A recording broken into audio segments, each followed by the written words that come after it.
Good morning, everybody. How are you? Welcome to the Perry 10K Share-a-thon this morning. And we are a group of thought leaders and change makers going around and changing and helping people talk about and learn about their business and share different thoughts and things. And today we are talking about how I found my why and how you can too. And this is going to be a great discussion. Una had some great information in her live just a few minutes ago, and up next is Juliet Stapleton. I have all the links for today's live broadcast in my comment board up there, so you can follow along as we go. Everyone speaks for about 10 minutes, and then we move to the next person. And actually, if you'd like to join, I forgot to put that in my link, you can go to perry10k.com/join, and Katia is going to be opening that group again soon, so you'll be able to join and make your business grow through video and live streaming. So today, first of all, I'm going to introduce myself. I'm Colleen Wheatmartian, and we own Your Literary Prose. And what we do is help people position themselves to create a clear message and grow their business, become known as the expert in their field, and then write a book so they can share it with the world. And that's what we like to do. And talk about passion. Today I'm going to talk about your why changes depending on your life circumstances. Your why is your passion, and it is interchangeable. Your why and your passion are interchangeable. You have to be passionate about what you're doing in order to find your why.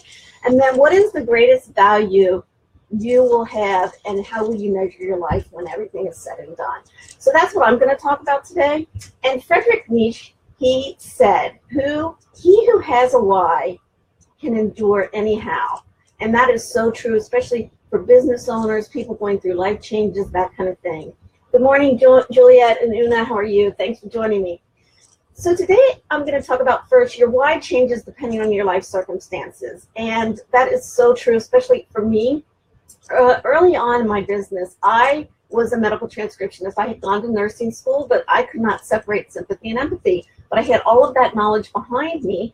And my son was about 2 or 3, and I decided I'm not going to do playing the game of dropping him off at preschool, wondering who's going to pick him up, what's going to happen. And I was very fortunate that my husband had life insurance. I was able to work at home and start my business. So that's what I did. And that was my why a long time ago. And my son's had 10 and 11 surgeries in his lifetime. So I didn't have to worry about taking off, or did I have enough vacation time or sick time to be with him.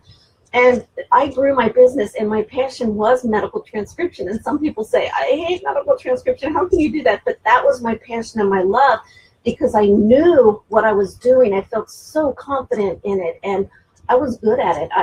I'm going to say I was darn good at it, and we had a great business. Well, then times change, life changes, industry standards change, industry trends change, and that's why we had to rebuild our business, my business. And so after 18 years, I had to go back and think, oh my gosh, what am I going to do? Well, I was lucky enough during the time. I've always loved editing and proofing. I know, I am a geek. People are like, how can you sit there and do that? Or what do you like to do? But the story is, during that time, we had learned and got to know a couple who owned a B&B down by my son's college. So when he went to school, and if there was family weekend or whatever, we would go down there. Well, we became very good friends with these people, and they had an authors club that met at their house, and it was a 2-hour drive for me. And I would go down there once a month and join this authors group and a writers group, and these people had books written, and I was writing a book, but they didn't know what to do after that.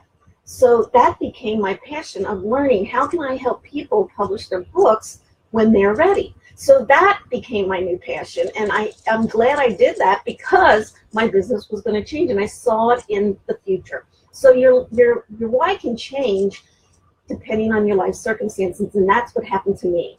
And then when I talk about your why is your passion, and they're interchangeable, and that really is, you have to have a passion about something in order to find your why. And not funny thing about that is, but when I was in school, everybody has distinctive strengths. Everybody can do something. Una does creativity things. Juliet, she's a great social media strategist.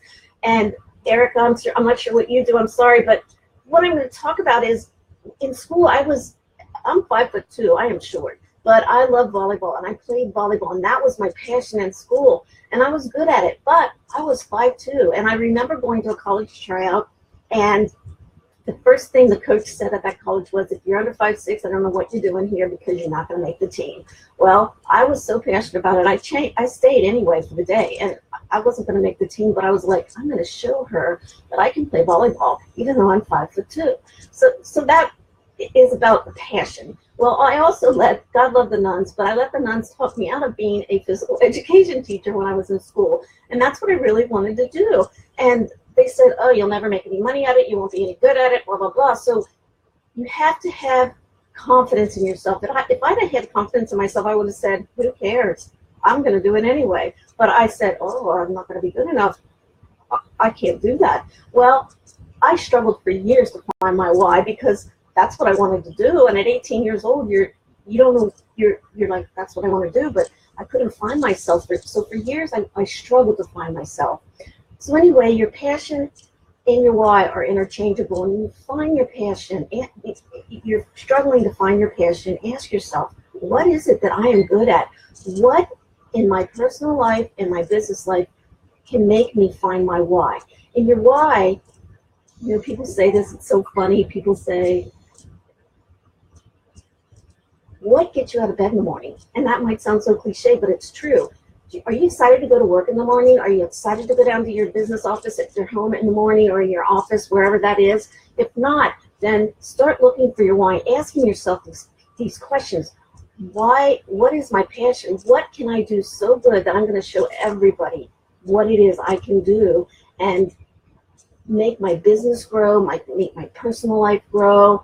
So your why is not my why. My why is at 57, I'm restarting my business. It started a couple years ago, but my year out was going to be at age 55. Well, that changed. So now I'm growing my business, working with people, and I'm passionate about trying to help people grow their business and show that they're an expert in the world. But I want to get that done because I want to enjoy life. Not that I'm not enjoying life now, but I want to be able to travel. That's my why. I want to go spend a month at the beach and work for a couple weeks and play for a couple weeks and then interchange that. So that's my why right now. I'm looking at that. And your greatest value, what is it going to happen to you when your life's all said and done? Are you going to say I was a success in business? Is that what's important to you? I made $1 million or $5 million. Is that what's important to you? Is it about being able to intermix your family and your business? Is that what's important to you? Is it going to be that someone's going to say, she was a kind person, he was a kind person? So your greatest value and how you measure your life, that's all finding out about part of your why and what it is and why you do what you do. And like I said, your why can push you when you cannot even push yourself, because as entrepreneurs, we all know that it's hard sometimes. It's hard, maybe sometimes more than it is easy, but that's because, again, change happens and we have to change, and our why will change with our growth and with our changes. And so ask yourself these questions. I know I have a couple minutes left, but ask yourself these questions. What are my life circumstances now? What is it that's going to change because of that? What am I so passionate about that I love to do? And how can I make my life better and other people's life better? That's going to help you with your why. And what is it you want to be remembered for? What do you want people to say? Or what do you want to say about yourself? It doesn't really matter what other people say about you, but how are you going to define success for you in your life? When all is said and done, were you kind? Did I make my successes by doing what I wanted to do? And what does success define for me? So I know we have about a minute left. I want to say that Juliet is going on next, and she is a great speaker. So I'm sure Juliet, Erica, and Suze will all have great information for you. So Juliet is on now. Thanks for joining me, and I will talk to you soon. Have a great day. Bye. And if you'd like to share this out with people, that would be wonderful. I forgot to say that. Bye.